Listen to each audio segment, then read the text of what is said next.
Right, so I briefly told you about the overview, background to the study, what's LOLA, how it was implemented, a bit of effect and mindset on the side, and then some findings and discussion, which should come up there. So let's move over to, that's the right one, the background about my students. I'd decided to investigate my master's students.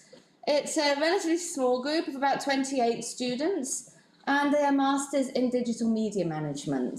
They have a relatively good level, B2 plus to C1, and they do enjoy English to a certain extent, but they can't really see much improvement due to the level that they've already reached and the fact that they have not very much English per week. That's basically 2 hours a week for 10 weeks. On the course, we run continuous assessment, and so the pass rate is actually very high. However, at the end of it, they seem to be going through the motions, but they don't really feel they've achieved much by the ends. And this has led to quite low motivation. And at the back of their minds, there's this nagging wish that all their subjects were in English, and then they wouldn't have to have our English language lessons. Because that's, unfortunately, in Austria, very much the trend at the moment, is to change all of the higher education lessons to English, whether it's marketing in English, IT in English, take us out of the equation, and they've got 2 boxes ticked at once, English and a subject, a degree subject. So that was sort of what was going on with my students. And so I had these 2 groups for 1 semester. My aim was to integrate learner-oriented language assessment into their course, and then to analyse how it affected the students and how it was to integrate into this sort of a course. So I used a model that some of you might be familiar with from Jones and Saville, and it shows what LOA is. This is the learning-oriented assessment without the L at this stage. This particular one has been put into a language or English as a foreign language context, but it's the general model for learning-oriented assessment, bit of a mouthful. And you have 2 levels of assessment here, as you see. You have the macro level, which is at syllabus and curriculum level, which is set sometimes even by your department. And then you've got the micro level, which is actually what happens on your course in the classroom, and that's steered and managed by the teacher. It's cyclical, and so it means that you give your students a task within your course. You consider what your objectives are for that particular task in order to reach the overall goals. Your students work through the task, you give them feedback on the task while you monitor them, you make maybe some notes as to how your students have done, and then you decide whether you think they need more work on this particular area or they're ready to move on. If you think they need more work, you reassess the goals that you're wanting them to achieve, and you run another sort of task with them in order to help them grow and to get better at whatever your activity might be.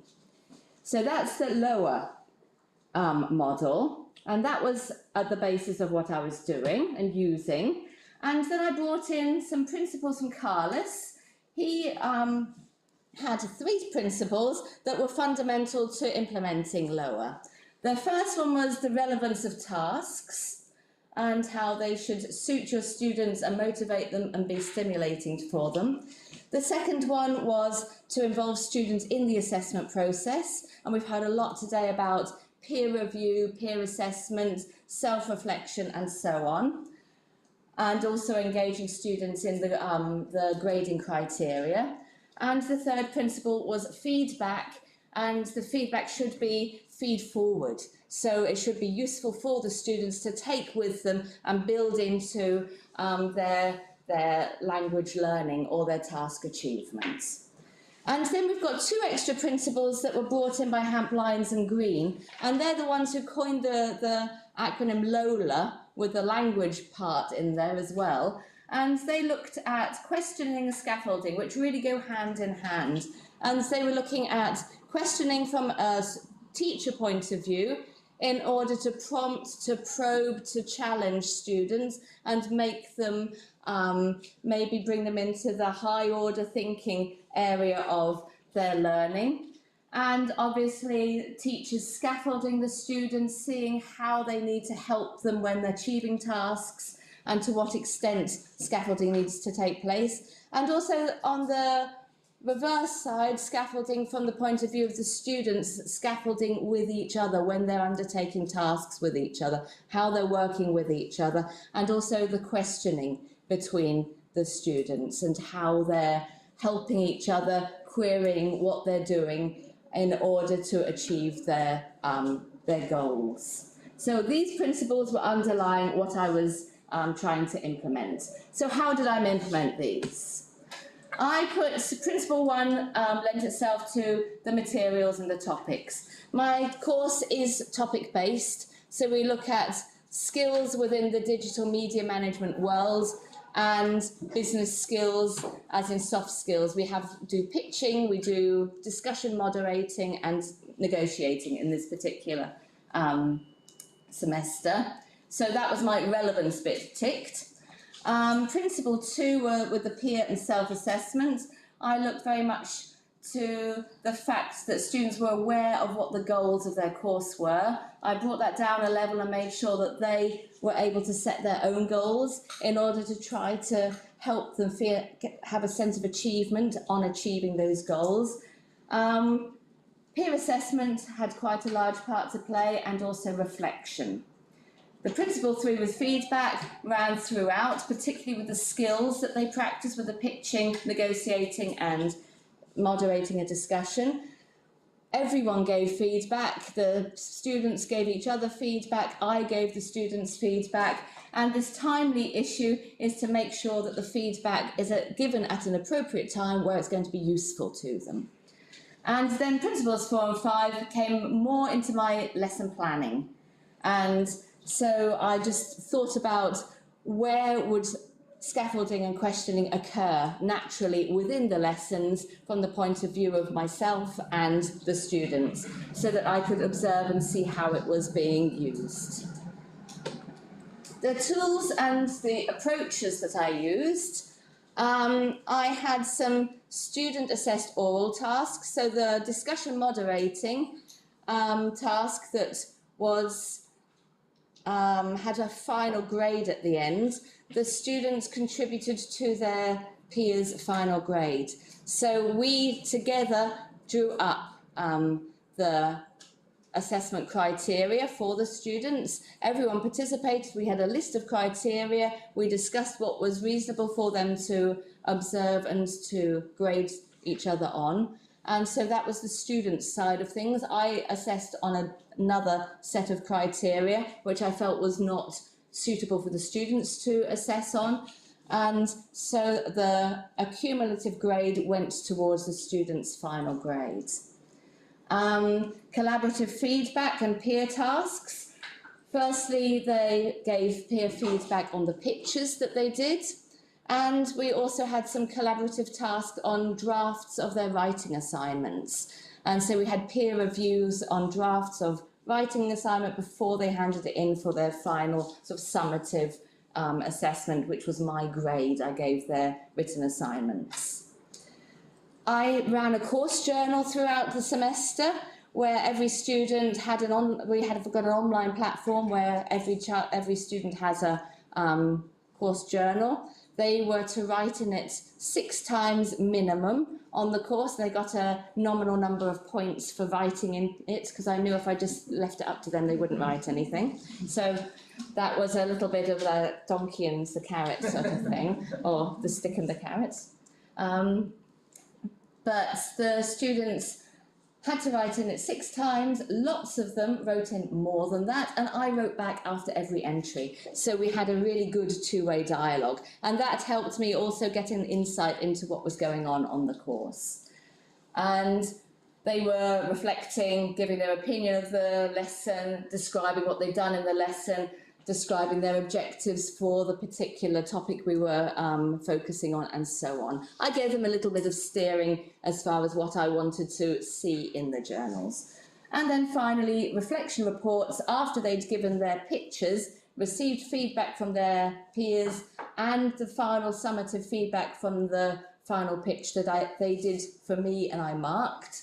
They had to reflect on that and write a short report as far as how they felt the process went and what they learned from that.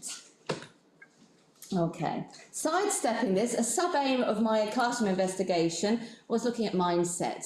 Now, the Austrian education system is very grade-driven. From the primary school upwards, the students are graded and they, it's this achievement of a number at the end of the semester, which is this all-important thing. And so I felt, and my students are really very keen on what their end of grade is, and they're not so interested in how they get there. And so I used the teachings of Carol Dweck. If you're interested in her, she's got a really good YouTube TED talk that she does. It's only 15 minutes, where she's talking about fixed and growth mindsets. It's a very complex area, but the very simplistic way of describing it is basically students with a fixed mindset would be learning for this all-important grade at the end. Students with a growth mindset learn because they understand that the more they learn, the more they're going to gain from the learning process, and added benefit, the more they learn, probably the better their grade might be as well.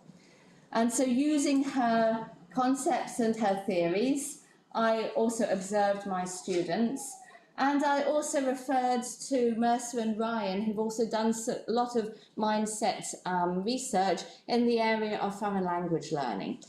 And together with Dweck's idea that mindset is not fixed. So we don't only have one mindset.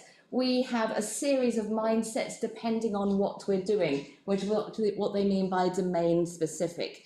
And Mercer and Ryan looked into the foreign language learning area and realised that mindset can even be as split as within our language learning skills, we might have different mindsets. So some students might have a very fixed mindset for vocabulary, but a growth mindset for presentations. Fixed mindset for vocabulary because they see, oh, I've got a vocabulary test, better learn for it. Growth mindset for presentations because they think the better I present, the better I might sell myself at my next job interview. So they see the sort of the bigger picture. And so there's a lot going on with mindset.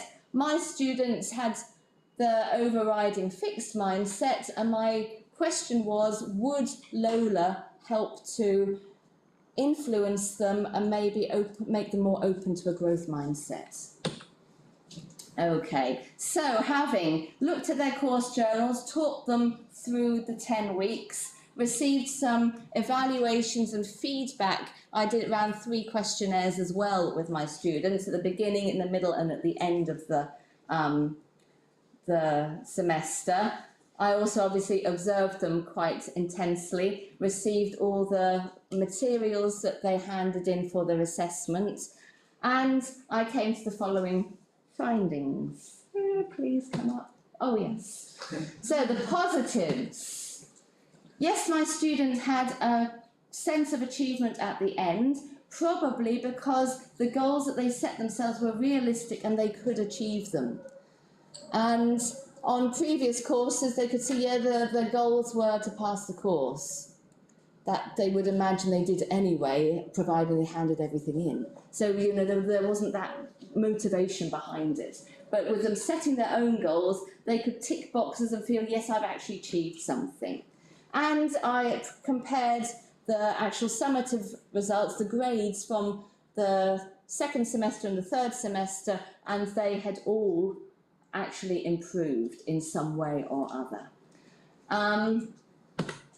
The mindset. On the whole, they tended to be more positive because they had a more realistic understanding of what they could achieve. They knew by that time that getting from a B1 to a B2 to a C1 in 10 weeks is not achievable once a week. They could not move up the CEFR ladder, so to say, but they had achieved something, and it was quite rewarding what they took away with them. And from my perspective, I obviously knew my students inside and outside. Having talked to them via this course journal, I really felt I got an understanding of what made them tick.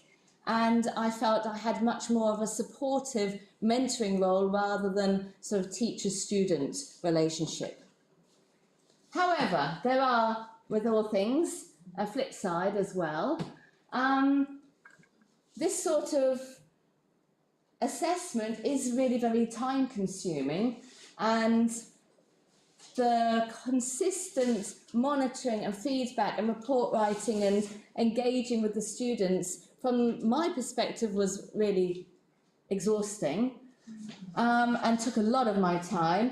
And also from the course, for those students who hadn't given feedback to each other before or knew the techniques of constructive feedback, those students who didn't know how to reflect and just thought it was a description of something they'd done, that needed time to help them with and support them with. Due to this fixed mindset, I had to convince them that it was beneficial exercise, and yes, it might be a little bit more work, but look at the benefits.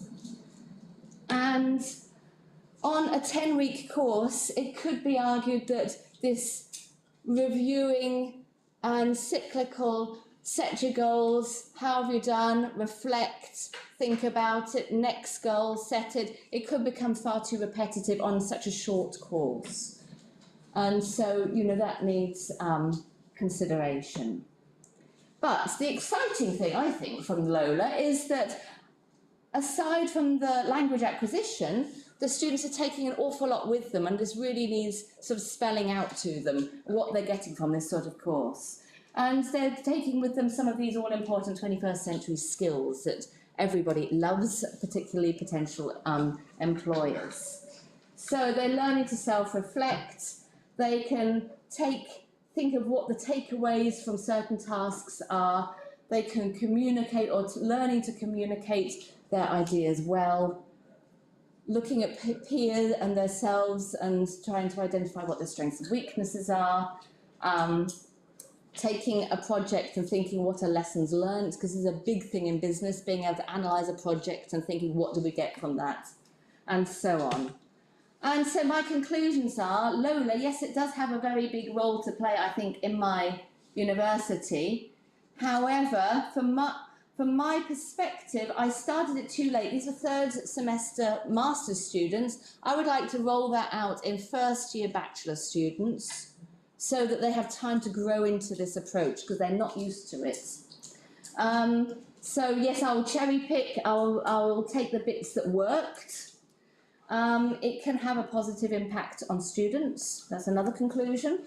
I work with my 8 freelance teachers, and I need to know that they are able to deliver the feedback that's required for the students to be able to use this feedback and work with it and improve themselves. And finally, as the previous slide showed, there are many added benefits to this approach that's beyond the language acquisition stuff. And these were some observations or comments that my students made, just a selection from, I took them out of their journals.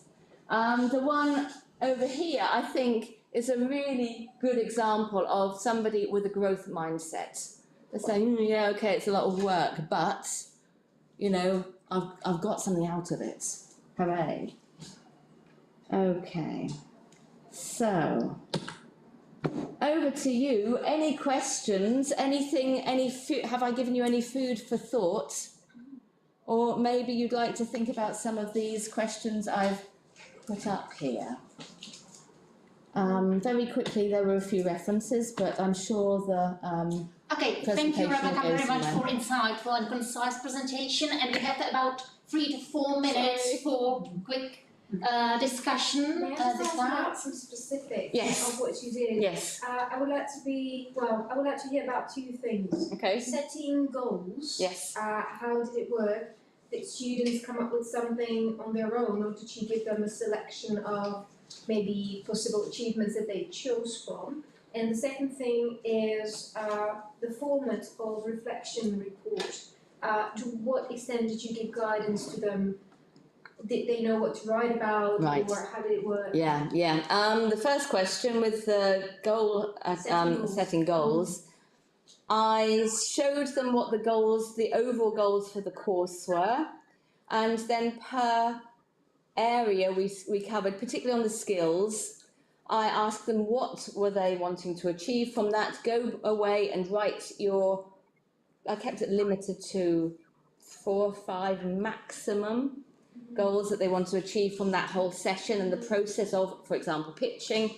And then I worked individually on their goals with them on their course journals. So some of them really said, oh yeah, I'd like to be able to speak fluently. And then I threw it back to them and say, be more specific. This is 3 sessions, speaking fluently after 3 sessions, and I gave them then some ideas. So I reacted to what the students had come up with themselves. And I also asked them to, at the beginning of the course, I showed them what our goals were, and I asked them to come up with their SMART goals. So they had to have the specific, measurable, attainable, what's the R for? Can't remember. Realistic, thank you, and time bound within 10 weeks. And so I used the SMART acronym for them to also use when they were thinking about their goals. Okay, just a quick question. Yeah. Was it reflected in the assessment at the end, the personalised goals, or? It was reflected in each task. Okay, so that must be very hard to actually come up with tasks that reflect individualised goals. The tasks were the skills tasks. Okay. So they knew the tasks ahead of time, that they would be doing a pitch to an investor, that they would be negotiating for a deal, that they would be moderating a discussion. And so they knew these, and So that was more like awareness, setting awareness for the students of what they should work on. yes, Yeah. yeah. Thank you. One more question. Okay. I have a quick question. Yes. It's actually more a question for you. Have you ever thought about you mentioned it's quite repetitive and things like that, and also the journal writing, it's hard to get them into it. Have you ever thought about incorporating something like gamification, where they earn a badge for achieving certain things, or points or something? Points, yes, if they were going to go to their final grade. Unfortunately, they're still quite grade oriented. So I fear with master's students, a badge would be, whatever, or loser maybe. But the points, possibly, yeah. I mean, but unfortunately, I always think if it's points driven, the students are maybe not being completely honest in what they are learning. They're more still learning in order to get the points rather than. But it's a fine line. You've got to give them something to keep them in the right direction. And so, yeah. Thank you. One more, the very last question. A very quick one. Do you feel like? Okay, thank you. Maybe one question that Yes. always occurs to me in this kind of situation is, did you have any problems getting freelancers on board as soon as there's extra work left? Right, this I have not tried yet. This Okay. because the masters group was mine, which is why I dared try it out on them, because I didn't have to share them with anybody. The bachelor's courses, if I were to roll it out, those I don't actually teach on. And so, yes, it would need to be very much a LOLA light version, I'm afraid. It would, because I can't expect freelancers to do any more report writing and this and this and this, because, they have to mark the assignments and everything. They only get paid for the contact hours. So, yes, that's sort of is a bit of a double-edged sword with the whole thing. It's a nice idea, but is it possible to implement? I'm not quite sure at the moment. Okay, sorry, I really have to interrupt. That's all right. I know, time is very limited.